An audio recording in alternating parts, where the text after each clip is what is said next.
సిద్దిపేట జిల్లా హుస్నాబాద్ మున్సిపల్ కార్యాలయం ఎదుట మిషన్ భగీరథ నల్ల పన్నులను రద్దు చేయాలని డిమాండ్ చేస్తూ పలు రాజకీయ పార్టీల ఆధ్వర్యంలో పట్టణవాసులు ధర్నా నిర్వహించారు. గత ప్రభుత్వం ఉచితంగా మిషన్ భగీరథ నీటిని అందించిందని రాజకీయ పార్టీల నాయకులు అన్నారు. కానీ ప్రస్తుతం ప్రజాపాలన అంటున్న రాష్ట్ర ప్రభుత్వం మిషన్ భగీరథ నల్లా కనెక్షన్లపై నెలకు 100 రూపాయలు వసూలు చేస్తుండడంతో పేద ప్రజలపై భారం పడుతుందని ఆందోళన వ్యక్తం చేశారు. శుద్ధి చేసిన నీరు ఉచితంగా ఇస్తామంటే గతంలో ప్రతి ఇంటికి మిషన్ భగీరథ నల్ల కనెక్షన్లు పెట్టుకున్నారని, ఇప్పుడు పన్నులు వసూలు చేస్తామంటే పేద ప్రజలపై అదనపు భారం మోపడమేనని వాపోయారు.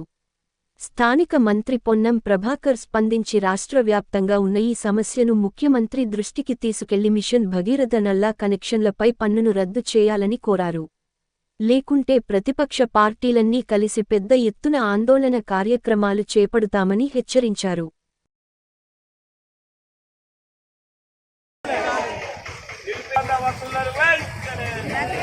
నిర్బంధ వసూళ్లను వెంటనే మున్సిపాలిటీల నిర్లక్ష్య వైఖరి మున్సిపాలిటీల నిర్లక్ష్య వైఖరి మున్సిపాలిటీల నిర్లక్ష్య వైఖరి రావాలి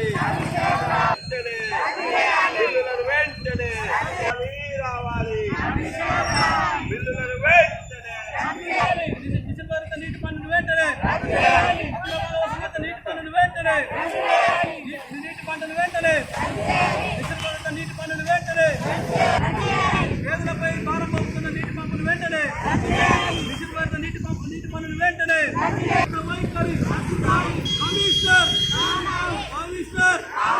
కమిషనర్ ఆయన పట్ల సస్పెండ్ చేయాలన్న మున్సిపల్ కమిషన్ వెంటనే మున్సిపల్ కమిషన్ వెంటనే మున్సిపల్ కమిషన్ వెంటనే మున్సిపల్ కమిషన్ వెంటనే మున్సిపల్ కమిషన్ వెంటనే మున్సిపల్ కమిషన్ వెంటనే మున్సిపల్ అధికారుల నిర్లక్ష్య వైఖరి మున్సిపల్ కమిషన్ వెంటనే రావాలి రావాలి రావాలి రావాలి రావాలి మున్సిపల్ అధికారుల నిర్లక్ష్య వైఖరి అన్నా చెప్పు. పేదలపై భారం పడుతున్న మిషన్ భగీరథ నీటి పన్నును వెంటనే రద్దు చేయాలి. అదేవిధంగా పాత బకాయిలను వసూలు చేద్దామని చెప్పేసి డిమాండ్ చేస్తూ ఈ రోజున మున్సిపల్ కార్యాలయం ముందు నిరసన కార్యక్రమం చెప్పడం జరిగింది. గత ప్రభుత్వం నిర్బంధంగా వసూలు చేయలేదు. ఈ మధ్యకాలంలో కావాలని పన్నులు వసూలు చేయాలని చెప్పేసి ప్రభుత్వం చెప్పగానే ప్రజలు బలవంతంగా వసూలు చేయాలని ప్రయత్నం చేస్తుంది. తప్పకుండా ఈ ప్రతిపాదన విరమించుకోవాలి. ఏదే కాంగ్రెస్ ప్రభుత్వం ప్రజాపాలన చెప్తుంది కాబట్టి ప్రజలపై భారం పడకుండా ఏదైతే నెలకు 100 రూపాయలు కట్టాల్సిన పరిస్థితి, అనేక మంది పేదలు ఈ రోజున కనీసం 2 పూటలు తిండి పడుతున్నారు కాబట్టి, కనీసం కూలీనాలు చేసుకునే పడుతుంది కాబట్టి పేదవాళ్ళు ఉచితంగా ఈ మిషన్ భగీరథ నీళ్లను అందించాలని చెప్పేసి ప్రభుత్వాన్ని విజ్ఞప్తి చేస్తున్నాం. అదేవిధంగా స్థానిక మంత్రివర్గ గారు పొన్నం ప్రభాకర్ గారు కూడా ఉన్నారు కాబట్టి ఈ సమస్యను రాష్ట్ర వ్యాప్తంగా ఉన్నది కాబట్టి తీసుకపోతే వారు కూడా క్రెడిట్ దక్కుతుంది. ఈ కాంగ్రెస్ ప్రభుత్వం ముఖ్యమంత్రి గారు తీసుకుపోయి పేద ప్రజలకు న్యాయాలపై అదేవిధంగా ఈ సందర్భంగా నేను ధర్నా చేస్తుంటే మున్సిపల్ అధికారులు స్పందించే పరిస్థితి లేదు. ఇలా గంట సేపు ఇక్కడ ధర్నా కింద కూర్చుంటే ధర్నా చేస్తుంటే నిరసన చేస్తుంటే వినతి పత్రం ఇద్దామని చెప్తుంటే ఇలా మున్సిపల్ అధికారులు పట్టించుకునే పరిస్థితి లేదు. ఇలా మేము కోరుతున్నాం ఇప్పటికైనా ప్రజలు కనుక ఏదైనా విజ్ఞప్తులు చేస్తే తప్పకుండా స్వీకరించాల్సిన అవసరం ఉంది. ఇది ఉద్యమాల గంట, అదేవిధంగా నిజాయితీగా పనిచేసే గంట, పోరు గంట. తప్పకుండా అధికారులు స్పందించాల్సిన అవసరం. న్యాయమైన డిమాండ్స్ కనుక పోరాటం చేస్తే అధికారులు విజ్ఞప్తి చేయడం కోసం ముందు రావాలని చెప్పి కోరడం జరుగుతుంది. అదేవిధంగా ప్రజల పట్ల ఏమాత్రం నిర్లక్ష్యం చేసినా కూడా ఈ ప్రజల పక్షం తప్పకుండా పోరాడుతుందని చెప్పేసి ప్రభుత్వాన్ని హెచ్చరిస్తున్నాం.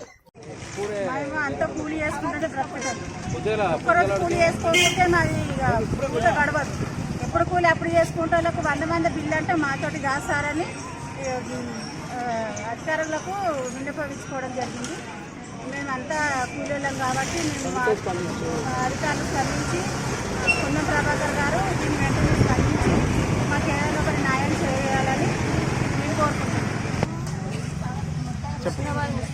హుస్నాబాద్ మున్సిపాలిటీ ఆఫీస్ ఎదురుగా మేము ఒక 1 year బిల్లులు కట్టమని నగర పంచాయతీ సిబ్బంది చెప్పడం వలన మేము ఇక్కడికి రావడం జరిగింది. కడతామనంటే పాత బడ్జెట్ మొత్తం 7,410 రూపాయల బిల్లు ఉన్నది. గత 8 సంవత్సరాల నుంచి బిల్లు పెండింగ్ ఉందని చెప్పేసి మమ్మల్ని కట్టమని అడగడం జరిగింది. దయచేసి మాకు అప్పటి నుంచి మిషన్ భగీరథ అనేది మాకు ఫ్రీ అని చెప్పారు. గత సంవత్సరం నుంచి మమ్మల్ని కట్టమని ఏ అధికారులు అడగలేదు. అప్పటి నుండి ఇప్పటి వరకు కూడా మాకు ఎలాంటి నోటీసులు ఇవ్వలేదు. మేము అప్పటి నుండి ఇప్పటి వరకు దాకా కూడా మా సార్ ఉన్నప్పుడు మేము నగర పంచాయతీ తరఫున ఇక్కడికి వచ్చి మాట్లాడడం జరిగింది. అప్పుడు ఏది లేదు మాఫీ చేస్తామని చెప్పేసారు. గత ఎమ్మెల్యే సతీష్ కుమార్ సార్ ఉన్నప్పుడు కూడా మేము అడిగినాం. అప్పుడు కూడా కట్టు లేదు రద్దు చేస్తామని చెప్పారు. ఇప్పుడు ఈ పరిస్థితిని పొన్నం ప్రభాకర్ గారికి స్పందించి మన సిద్దిపేట కలెక్టర్ గారికి వినియోగించుకొని మిమ్మల్ని ఎట్టి పరిస్థితుల్లో మేము వాటరు వాడుకున్నారు, మీరు కట్టాలి, అది గవర్నమెంట్ అది మాఫీ చేసేది అనేది ఉండదు అని ఇక్కడ సిబ్బంది చెప్తున్నారు. సార్ దయచేసి మా మీద కొంచెం చర్య తీసుకొని మేము కట్టలేని పరిస్థితుల్లో ఉన్నాము. ఆర్థికంగా 8,000 బిల్లు అంటే మేము ఇప్పుడు కట్టలేము. మేము ఎంతో కొంత 6 నెలల బిల్లు కడదామని వచ్చేసరికి మమ్మల్ని డిమాండ్ చేసిరు. మేము మొత్తం కూడా మాతోని కాదు, మేము కట్టలేము, మాకు మిషన్ భగీరథ వాటర్ అనేది అప్పుడు ఫ్రీ అని వేసిరు. మేము ఇప్పుడు బిల్లు సహకరించలేదు, కట్టడం లేదు, కట్టరాదు, మేము కట్టలేము, మేము కూలి చేసుకుంటూ బతకటం మేము కట్టలేము. కాబట్టి కాంగ్రెస్ పొన్నం ప్రభాకర్ గారు, మంత్రి గారు, కలెక్టర్ గారు స్పందించి ముఖ్యమంత్రి రేవంత్ రెడ్డి గారి దగ్గరికి ఈ పరిస్థితిని తీసుకువెళ్ళి ఆయనకు వినియోగించి మాకు ఇలాంటి పరిస్థితి మా పరిస్థితిని రద్దు చేయాలని చెప్పి డిమాండ్ చేస్తున్నాం.